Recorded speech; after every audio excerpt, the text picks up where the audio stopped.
Welcome back to the show. This next segment is for all y'all out there that wear makeup. Do you ever stop to think about when it expires?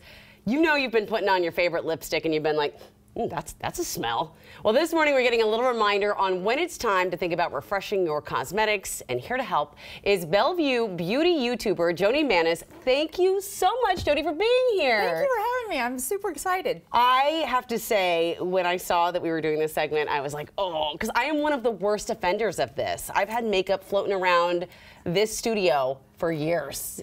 And I know it's not good. So why is it important to throw out these old beauty products, and what is the most important thing we need to be looking for? Yeah, such a good question. And look, we're all guilty of it, so don't feel bad at all. We all do this.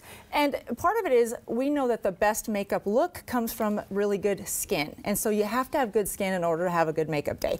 Using products that have been expired, have been in bathrooms where there's moisture, and have been near heat and lamps can create bacteria, almost like a bacteria party. Ew! Yeah, that bacteria gets on your skin, there's redness, there's irritation, there's clogging of pores, and in some cases even pink eye, which is not a good look. No, actually I have in this industry, in television, if you're a reporter, sometimes you're rushing and gunning, and I have a lot of friends who've had pink eye, myself included. Yeah. Could have been my kids though, so let's not get started. Let's talk about the PAO symbol. What is that? Yes, the PAO symbol came in 2003 from Europe. They really wanted to mandate a way where people can look for expiration dates so you can quickly see it and decide, is this a product that's expired or not? So PAO stands for period after opening. Ah, that's what that little thing means. And it's standard in months. So whatever the number is, that's how many months you should use it after you've opened it. Okay, all right, actually, I'm gonna grab my makeup bag right now because this makeup bag I've had,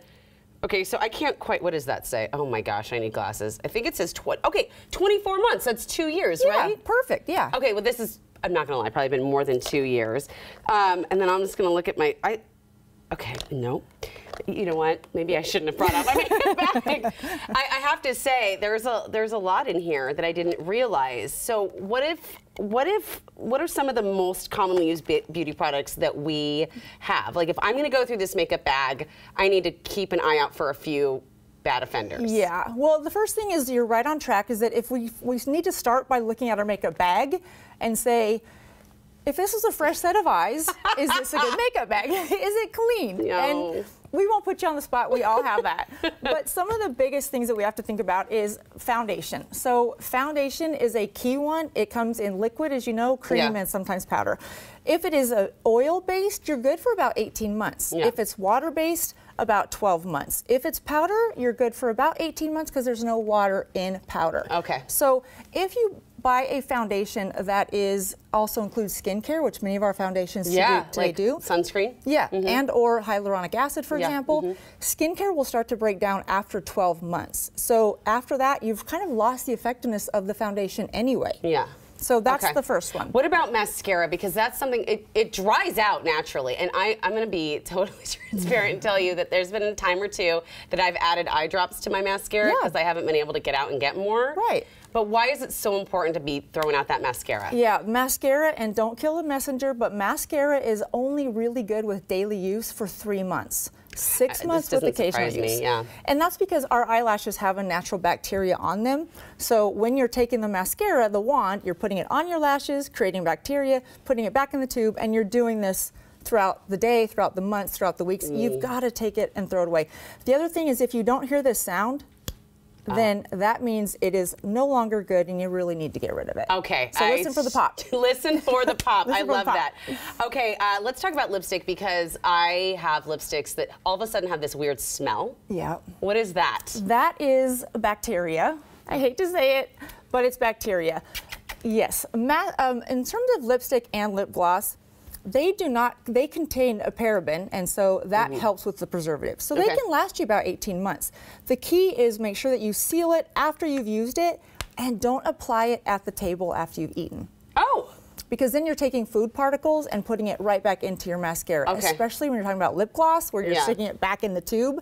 Really don't do that, and you can extend the life of your very expensive or not so expensive lipstick. Okay, I have so many questions, but I'm going to try to stay focused here. Let's talk about beauty tools. You would probably run screaming if you saw my makeup brushes because they really need to be cleaned. And those makeup sponges too, right? Yes. So 2 things of thought here. In terms of makeup brushes, this is the one tool that can really extend the life of your cosmetics. Okay. So if these are clean, it saves the day. And all you need to do is really just rinse them out every day, tap them dry, let them dry like this. Every day? But you're going to have to invest in brushes if you're going to be doing that. You do, and then you have to do a good cleaning every 2 weeks, about twice a month. Because you're just going from product to face to product to face. Yeah. And we all know one type with the blush is not enough. We normally have to go back and do a few more. Yeah. You've taken the bacteria from your face and you've put it right into your product. Okay.